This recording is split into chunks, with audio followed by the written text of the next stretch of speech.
आज हम लोग बात करने वाले हैं बीए पार्ट 1 हिस्ट्री ऑनर्स का पेपर 2।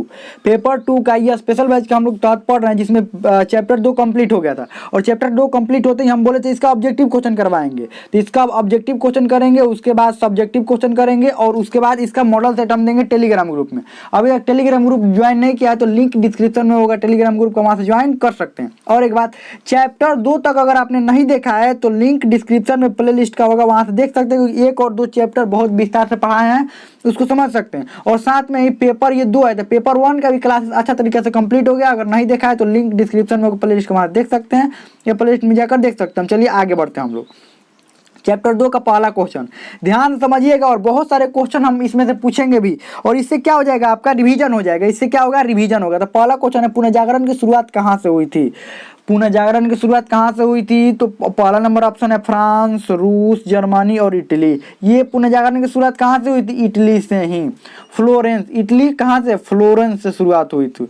फ्लोरेंस, इटली, फ्लोरेंस से। अब ये इटली से ही शुरुआत क्यों हुई थी? कई महान जो दार्शनिक थे, वैज्ञानिक थे, ये अधिकतर दार्शनिक, वैज्ञानिक, पेंटर, लेखक, ये सब अधिकतर, पेंटर मतलब पेंटिंग बनाने वाला, अधिकतर की उत्पत्ति कहाँ से हुई थी? अधिकतर जो महान मानते हो कहाँ से उनका जन्म हुआ था? इटली में। इसीलिए पुनर्जागरण की शुरुआत इटली से मानी जाती है, और ये पुनर्जागरण पूरे विश्व में फैल गया। चलिए आगे बढ़ते हैं। और एक और बात बताइएगा, पुनर्जागरण कौन कौन से क्षेत्रों में हुआ था? कौन कौन से क्षेत्र में पुनर्जागरण हुआ था? जब हम चैप्टर पढ़ा रहे थे तो पूरा विस्तार से बताए थे, तो आपको बताना है कि पुनर्जागरण कौन कौन से क्षेत्र में हुआ था, उस क्षेत्र का नाम बताना है। कमेंट में लिख कर ये जरूर बताइएगा। चलिए आगे बढ़ते हैं। अगला क्वेश्चन क्या है, डिवाइन कॉमेडी किसकी रचना है? जो डिवाइन कॉमेडी है वो किसकी रचना है? तो ऑप्शन ए है जेम्स प्रिंसेस, ऑप्शन बी है मैकियावेली, ऑप्शन सी है दांते, और ऑप्शन डी है इनमें से कोई नहीं। तो जो डिवाइन कॉमेडी है ये रचना है दांते की। दांते, अब दांते कौन था? दांते के बारे में पूरा विस्तार से हम बताए हैं, आपको भी बताना है दांते के बारे में। ये कमेंट में लिखकर आपको जरूर बताना है दांते कौन था, इसका जन्म कहाँ पर हुआ था, ये सब बताना है आपको, कमेंट में लिखकर ध्यान रखिएगा। और डिवाइन कॉमेडी रचना ध्यान रखिएगा किसकी है? दांते की डिवाइन कॉमेडी रचना है। आगे बढ़ते हैं। पुनर्जागरण का अर्थ क्या होता है? पुनर्जागरण, व्यापारियों का समूह पुनः समझाना, या पुनः जाना, व्यापारियों का समूह पुनः समझना या समझाना, या पुनः जगना। कौन होता है? तो ये पुनः जगना होता है। पुनः जगने का मतलब ये नहीं कि कोई सोया हुआ है और उसके बाद पुनः वो जग गया, वो पुनः जागरण नहीं हुआ। पुनः जागरण की एक्चुअल मीनिंग क्या होता है? कोई भी क्षेत्र में अचानक परिवर्तन आना और लोगों को जागरूक होना। लोग जब जागरूक हुए किसी प्रति जानने लगे, समझने लगे, वही होता है पुनः जागरण। पुनः जागरण का मतलब क्या होता है? लोग जागरूक होने चाहिए, वही पुनः जागरण हुआ।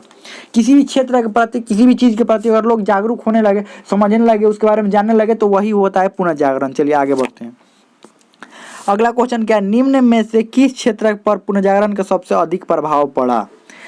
स्थापत्य पर, नृत्य पर, चित्रकला पर, संगीत पर। इनमें से बताना है कौन से क्षेत्र पर सबसे अधिक प्रभाव पड़ा। तो इसका आंसर हो जाएगा चित्रकला। उसी समय एक फेमस पेंटिंग बनाया गया था जिसका नाम था, जिस फेमस जो पेंटिंग का नाम था, क्या नाम था उसका? उस जो फेमस पेंटिंग था इटली के एक पेंटर ने बनाया था, जिसका नाम था Leonardo da Vinci. Leonardo da Vinci ने एक पेंटिंग बनाया था जो जिस पेंटिंग का नाम था मोनालिसा। और मोनालिसा जो पेंटिंग है आज बहुत अधिक संपत्ति का वो पेंटिंग हो चुका, बहुत ज़्यादा उसका मूल्य है।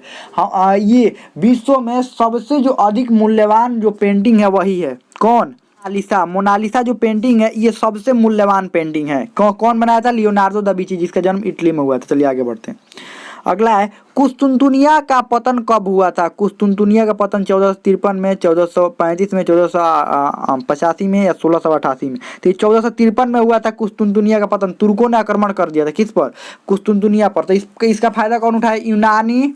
यूनानी फायदा उठाए। और ये जो रोमन साम्राज्य वाले थे यानी कि इटली वाले थे, दोनों ने क्या फायदा उठाया? तुर्की ने जब कुस्तुनतुनिया पर आक्रमण किया तो ये तुर्की तो आक्रमण करने में लगा हुआ था, ये दोनों यहाँ के लोग पहुंचे और यहाँ से जितने भी अच्छे अभिलेख थे, अच्छी रचनाएं थी, सब उठाकर भाग गए। कहाँ पर? अपने देश में। रोमन वाले और यूनानी। तुर्की आक्रमण करने में लगा हुआ है, ये सब देख रहे थे कितना कहाँ बढ़िया बढ़िया रचना किया गया।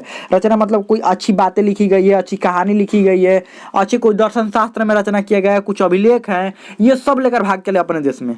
ये रोमन वाले और यूनान वाले ध्यान रखिए। आगे बढ़ते हैं। लियोनार्डो दा विंची क्या था?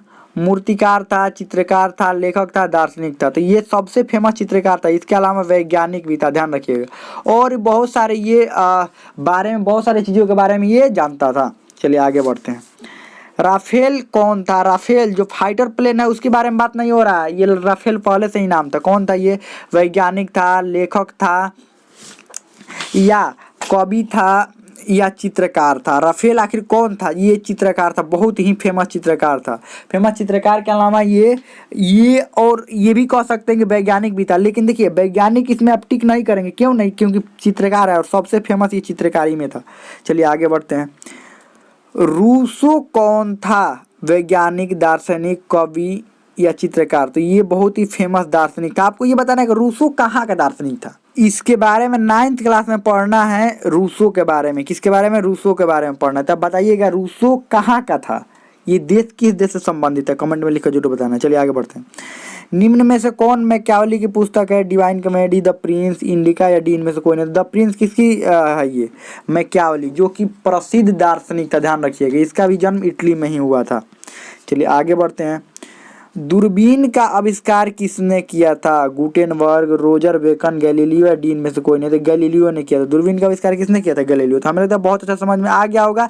इससे अभी और भी बाकी है ऑब्जेक्टिव क्वेश्चन, इससे आगे हम लोग अगले क्लास में पढ़ेंगे। हम लोग तो समझ में आ गया होगा। इसमें कोई भी डाउट हो, कोई भी क्वेश्चन हो, आप कमेंट में पूछ सकते हैं। हमें तो समझ में आ गया होगा।